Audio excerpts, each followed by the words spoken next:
टक्का हा मराठा मंत्र्यांचा होता. असं असताना सुद्धा मराठा समाजाला न्याय नाही मिळाला. मात्र ज्यावेळी 2014ला फडणवीस आले आणि त्यानंतर आपण पाहिलं की साधारण 2015-16 पासून आंदोलनं सुरू झाली, 17ला ती अधिक तीव्र झाली आणि कुठेतरी मराठा समाजालाही वाटत होतं का की हाच मुख्यमंत्री आपल्याला न्याय देऊ शकेल? तुम्ही बघितलं असेल ना, तर जेव्हा जेव्हा आंदोलनं झाली तेव्हा तेव्हा काँग्रेस आणि शरद पवार साहेब सत्तेत नव्हते. हा प्रश्न कधीतरी कुठल्या तरी मीडियाने पवार साहेबांना पण विचारायला पाहिजे. सन्मान्य त्यांचं आदराने नाव घेतो, साहेब खूप मोठे लीडर आहेत, माझी तेवढी कुवत नाही किंवा ऐपत पण नाही की मी त्यांच्याबद्दल बोलीन. परंतु आपण काढा ना इतिहास, ज्या ज्या वेळेला शरद पवार साहेब सत्तेच्या बाहेर राहिले त्या त्या वेळेला आंदोलनं झाली.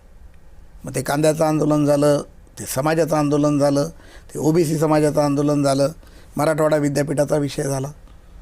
त्याच्यामुळे समाजाला अपेक्षा होती की देवेंद्र फडणवीस देतील, ते देण्याचं काम केलं. पण कधीतरी तुम्ही त्यांनाही हा प्रश्न वृषाली तुम्ही विचारावा. मी मराठा आंदोलकांना हा प्रश्न विचारला. मराठा महासंघामधून आपल्याकडे वीरेंद्र पवार जे आलेले होते त्यांनी मला स्पष्ट सांगितलं जय महाराष्ट्राला की म्हणे त्यावेळी जर शरद पवारांनी योग्य भूमिका घेतली असती तर कदाचित मराठा समाजाला तेव्हाच आरक्षण मिळालं असतं किंवा मराठा समाजाचं तेव्हाच भलं झालं असतं, अनेक योजना त्यावेळी मिळाल्या असत्या, असं मराठा समाजात स्वतःच म्हणतोय. वीरेंद्र माझा मित्र आहे, वीरेंद्रचे वडील आणि या संघर्षामध्ये खूप मोठं त्यांचं योगदान होतं, ते आपल्याला डावलून चालणार नाही. नक्कीच 67चा जी आर बघा, 84चा जी आर बघा, त्याच्यानंतरचे अनेक जी आर बघा. त्याच्या आधी तुम्ही म्हणजे मराठवाड्याचा विषय काढला तर निजामशाहीतले तुम्ही 1800 सालातले जी आर बघा, 1910 1921 पर्यंतचे जी आर बघा, छत्रपती शाहू महाराजांनी काढलेले जी आर बघा, सातारा गॅझेटचे जी आर बघा. त्याच्यामुळे अनेक जी आर, अनेक गोष्टी होत्या. पण यांना हे करायचं नव्हतं, हे धुसफुसत राहिलं तर आमचं राजकारण चालताना. पण देवेंद्र फडणवीसांनी तो विचार नाही केला. त्यांनी असं म्हटलं की जर समाज अडचणीत आहे, तो कुठलाही समाज आहे, त्याला न्याय दिला गेला पाहिजे आणि म्हणून ते केलं. रात्री 2-2, 3-3 वाजेपर्यंत जागून हे सगळे डॉक्युमेंट तयार केले. एजी असतील, मोठ्या मोठ्या लॉ फर्म असतील, यांना बसवून केलं गेलं आणि 2018मध्ये हे आरक्षण दिलं गेलं. मग 19मध्ये का खोड पडली परत?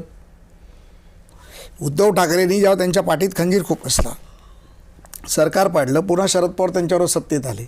मग 2019 ते 2022 का आंदोलनं झाली नाहीत? चला कोविड होतं 1 वर्षभर, का एजीला डॉक्युमेंट पोचले नाहीत? एजीला तर ट्रान्सलेशन इंग्लिश टू मराठीच पाठवायचं होतं. सगळ्यात महत्त्वाचं म्हणजे 16% आरक्षण मराठा समाजाला देवेंद्र फडणवीसांनी देऊ केलं होतं, ते अडवलं गेलं. नाहीतर अमूलाग्र बदल झाला असता, तेव्हाच झाला असता की 16% आरक्षण मिळालं होतं मराठा समाजाला, जे आता 10%वर समाधान मानावं लागतं. याच्यामध्ये कुठल्याही प्रकारचे या लोकांनी लिगल फाईट केलेत नाहीत, लिगल बॅटल केल्या नाहीत, चर्चा केल्या नाहीत, कारण मंत्रालयातच आले नाहीत. मुख्यमंत्री स्वतःच मंत्रालयात आले नाहीत. मला वाटतं पवार साहेबांनी त्यांच्या पुस्तकात लिहिलं आहे की मुख्यमंत्री पदाच्या कारकिर्दीत फक्त 3 वेळा मंत्रालयात येणारा मी पहिला मुख्यमंत्री पाहिला म्हणून. ती त्यांची टीका होती का त्यांना बक्षीस होतं मला माहीत नाही, पण त्यांनी स्वतः साहेबांनी लिहिलं आहे. त्याच्यामुळे मला असं वाटतं की त्याच्यानंतर एकनाथ शिंदे मुख्यमंत्री झाले, पुन्हा एकदा देवेंद्र फडणवीस त्या भूमिकेत गेले, मग एजींकडे डॉक्युमेंटेशन गेले, आपण पुन्हा ती केस जिंकलो. मग ते 10 आणि 12% आरक्षण नोकरी आणि शिक्षणाचं आपल्याला मिळालं. मग हे कोणीतरी बोललं पाहिजे ना की शिंदे काय करतायत, फडणवीस काय करतायत, त्यांचं सरकार काय करतं आहे. दोघे नेते आहेत त्यामुळे दोघांचंच नाव घेता येतं, बाकीच्यांची नावं घेता येत नाहीत. अनेक वेळा उदय सामंत तिथे जात आहेत, शंभूराजे जात आहेत, चंद्रकांत दादा जात आहेत, आशिष शेलार जात आहेत, बावनकुळे मराठा नसताना तिथे जात आहेत. खरं त्यांचे कुठले महसुलाच्या अडचणी आहेत का काय आहेत का काय नाही, मराठा नसताना आमचा मंत्री तिथे जातोय. मग हे कोण करतं आहे? का उद्धव ठाकरेच्या सरकारमध्ये कोण मंत्री गेला होता 3 वर्षाच्या कालावधीत? जरांगे पाटलांकडे मीडिया 24 तास तिथे असते, मला दाखवून द्यावं. एक मंत्री तिथे गेला आणि त्यांच्याशी चर्चा करून आला. त्याच्यामुळे तुमची इच्छाशक्ती आहे का? तुम्ही इच्छाशक्तीच तुमची नाही करायची, तुम्हाला करायचंच नाही.